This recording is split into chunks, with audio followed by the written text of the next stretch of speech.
بسم اللہ الرحمن الرحیم وبہ نستعین۔ آل انڈیا مسلم پرسنل لا بورڈ کا 29واں اجلاس عام کرناٹک کی راجدھانی بنگلور میں منعقد ہوا 23-24 نومبر کو، اور اللہ کے فضل و کرم سے ملک بھر سے لوگ اس میں شریک ہوئے۔ مختلف مسالک مکاتب فکر کی نمائندہ شخصیات وہاں حاضر رہی اور ملک و ملت کے اہم معاملات پر غور و خوض ہوا۔ خاص طریقے پر وقف امینڈمنٹ بل کے بارے میں مشورہ ہوا، لاہ عمل طے ہوا، اور مسلم پرسنل لا بورڈ کی الگ الگ کمیٹیوں کی رپورٹ آئی، اس پر اظہار خیال ہوا، آئندہ کی حکمت عملی طے ہوئی۔ اور انڈیا مسلم پرسنل لا بورڈ نے اس موقع پر اپنا 11 نکاتی اعلامیہ بھی جاری کیا ہے، جس میں توہین رسالت کے جو واقعات ہو رہے ہیں خاص طریقے پر اس سلسلے میں اپنی تشویش کا اظہار کیا ہے۔ گورنمنٹ سے مطالبہ کیا ہے کہ اس سلسلے میں مؤثر قانون سازی ہو، اور حضرت نبی کریم صلی اللہ علیہ وسلم اور دیگر مذاہب کی جو مقدس شخصیات ہیں ان کی بے حرمتی نہ کی جائے، ایسا مؤثر قانون بنایا جائے اور اس کو زمینی سطح پر نافذ کیا جائے۔ اسی طرح عورتوں کے ساتھ جو بدسلوکی کے واقعات ہو رہے ہیں اس پر بھی بورڈ نے بیان دیا ہے، اور حکومت سے مطالبہ کیا ہے کہ عورتوں کی عزت و حرمت کی حفاظت کا معقول بندوبست کیا جائے۔ اسی کے ساتھ ساتھ وقف امینڈمنٹ بل کے سلسلے میں بھی گفتگو ہوئی، بہت لمبی گفتگو ہوئی، اور یہ واضح کیا گیا کہ وقف ترمیمی بل مسلمانوں کو کسی بھی قیمت پر منظور نہیں ہے، اور اگر حکومت جبراً اس کو ہم پر مسلط کرے گی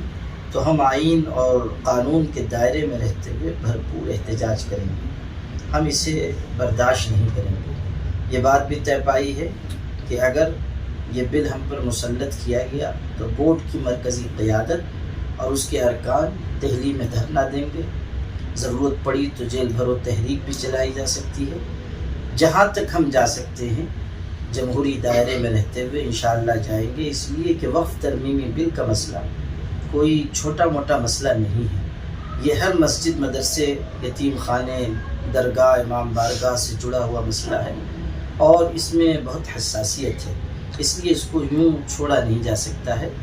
اور گورنمنٹ سے مطالبہ کیا گیا ہے کہ وہ اس بل کو واپس لے لے۔ اسی طرح اپوزیشن پارٹی سے کہا گیا ہے کہ وہ اس سلسلے میں اپنا رول نبھائیں، اور جو الائنس پارٹیاں ہیں، نتیش کمار کی پارٹی ہو یا نائیڈو جی کی پارٹی ہو، ان سے بھی کہا گیا ہے، مطالبہ کیا گیا ہے کہ وہ اس بل کو منظور نہ ہونے دیں۔ ابھی تو 10 نومبر کا جو سیشن تھا اس میں یہ معاملہ نہیں آیا، آگے بڑھ گیا ہے، اور اللہ کی ذات سے امید ہے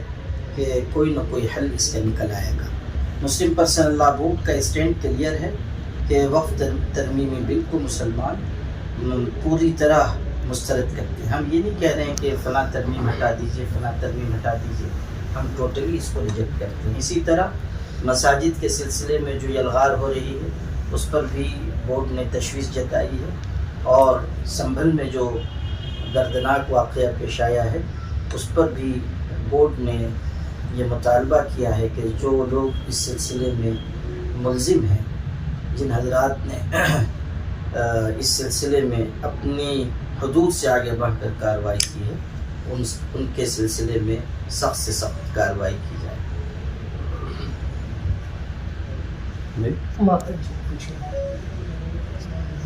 مہاراشٹر میں اسمبلی کے الیکشن ابھی ہوئے ہیں، مولانا سجاد نعمانی کی طرف سے کچھ ناموں کا اعلان کیا گیا تھا، اور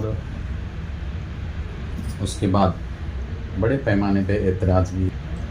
اور ایک جلسے سے، بڑے جلسے سے جو ہے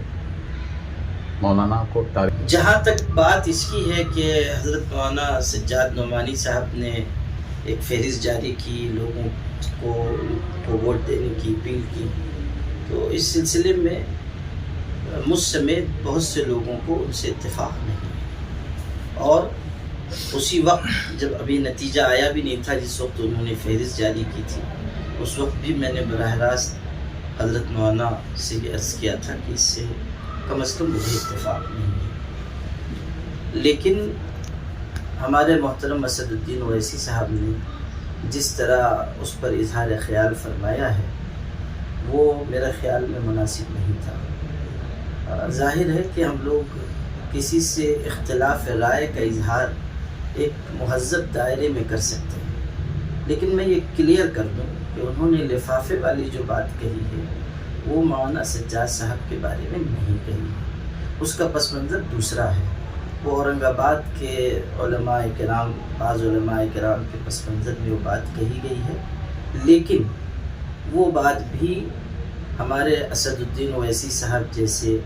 معقول اور سلجھے ہوئے شخص کی زبان سے اچھی نہیں لگی۔ علماء کرام کو براہ راست اس طرح مخاطب کرنا میں نہیں سمجھتا ہوں کہ اس کی کوئی تائید کر سکتا ہے۔ میں نے جس وقت مولانا محمود مدنی صاحب دامت برکاتہ نے اویسی صاحب کے بارے میں کچھ باتیں کہی تھی، اس وقت بھی میں نے بیان دیا تھا اور یہ کہا تھا کہ اس طرح کی باتیں اس لب و لہجے میں نہیں آنی چاہیے، لیکن اویسی صاحب نے بھی جو کہا ہے ہم اس بات کو پھر دہرا رہے ہیں کہ اگر کوئی اختلاف ہے بھی تو ہم اس کا اظہار سلیقے کے ساتھ کر سکتے ہیں، اس طرح کہ آپ بالکل ذاتیات پر آ جائیں، میرا خیال میں یہ بات مناسب نہیں ہے۔ گرچہ بے سلیقہ ہو بات، گرچہ بے سلیقہ ہو کلیم، بات کہنے کا سلیقہ چاہیے۔ اور ہمارے اویسی صاحب سمجھ بوجھ کر بولتے ہیں، ناپ تول کر بولتے ہیں۔ میں نہیں جانتا کہ اس دن کس طرح وہ جذبات کے رو میں بہہ گئے، مگر کئی باتوں کو خلط ملط کر دیا جا رہا ہے اس میں، اور لوگوں کو چونکہ پورا پس منظر نہیں معلوم ہے اس لیے بہت ساری باتیں چل رہی ہیں۔ حضرت مولانا سجاد صاحب قابل احترام عالم دین ہیں، ان کی ملک و ملت کے لیے بیش بہا خدمات ہیں، اور اگر کسی شخص سے اختلاف رائے ہوتا بھی ہے تب بھی ہم لوگوں کو ایک سطح تک جانا چاہیے، اس کے بعد رک جانا چاہیے۔ مالیگاؤں کے الیکشن ہو گئے، پورے الیکشن تو آپ کیمپین میں باہر مصروف تھے آپ، اب الیکشن ہو گئے، نتیجے سامنے آ گئے، کانٹے کی ٹکر ہو گئی، اب آپ کیا؟ تو کیا آپ چاہتے تھے میں کیمپین میں بھی حصہ لوں؟ جو آپ کہہ رہے ہیں کہ میں باہر نہیں، آپ چاہ رہے تھے کہ میں ایک پریس میں یہ ہوا کہ آپ جان رہے ہیں کہ ملک کے حالات کتنی تیزی سے بدل رہے ہیں، اور چونکہ ہم لوگوں پر ذمہ داری بڑی ہے اور مسلم پرسنل لاء بورڈ کے بینر تلے کاموں کی انجام دہی بھی میری ذمہ داریوں کا ایک حصہ ہے، اور چونکہ بورڈ کا اجلاس بھی طے ہو گیا تھا اور بہت بڑا اجلاس تھا، اس کی تیاریوں کے لیے بھی مجھے وہاں رہنا پڑا، باہر زیادہ سفر ہوئے۔ پچھلے دنوں میں تقریباً 10-12 ریاستوں میں گیا، اور وقف کے سلسلے میں بھی پورے ملک میں پیش رفت ہو رہی ہے الحمدللہ، تو اس وجہ سے میں یہاں رہا نہیں، لیکن آپ لوگوں کی معرفت سے خبریں پہنچتی رہیں۔ اب تو الیکشن ہو گیا الحمدللہ۔ اب میری عرض یہ ہے کہ جو جیت گئے ہیں وہ اپنی ذمہ داری بحسن خوبی نبھائیں، جو نہیں جیت سکے وہ بھی اپنے کاموں میں مشغول رہیں، کاموں کی رفتار بڑھائیں، لوگوں سے روابط بڑھائیں، اور جہاں تک ہو سکے شہر کو آگے لے جائیں۔ میں یہ بھی گزارش کرنا چاہتا ہوں کہ الیکشن کے موقع پر بہت سی باتیں ہو جاتی ہیں، ان کو بھول کر آگے بڑھ جانا چاہیے، دل میں کوئی کینہ کپٹ نہ رہے، کسی طرح کا انتقامی کوئی جذبہ نہ رہے،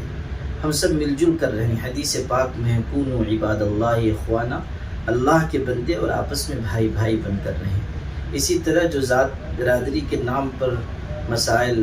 کچھ کھڑے ہوئے یا کھڑے کیے گئے، ان سے بھی ہم لوگوں کو اوپر اٹھ جانا چاہیے۔ یہ چیز عصبیت جاہلیہ ہے، اس سے ہم سب کو بچنا چاہیے۔ ذات پات برادری کے نام پر کوئی تفریق سماج میں نہیں ہونی چاہیے، اسلام نے اس کو سخت ناپسند کیا ہے۔ اسی کے ساتھ ساتھ یہ بھی ذہن میں رہے کہ جو لوگ اقتدار میں آئیں، جن کو منصب ملے، اس منصب کے تقاضوں کو پورا کرنا ضروری ہے۔ منصب کے ساتھ انصاف کریں گے تو اللہ تعالیٰ کے ہاں سرخرو ہوں گے انشاءاللہ۔ حضرت اسد الدین اویسی کا جلسہ ہوا، انہوں نے جو بھی باتیں علماء کو لے کر کہی بالکل اس کی مذمت ہونا چاہیے، لیکن مولانا سجاد نعمانی صاحب نے جو حمایت دی اور جو بیان تھے ان کے، اس کا بھرپور بی جے پی کو فائدہ ہوا۔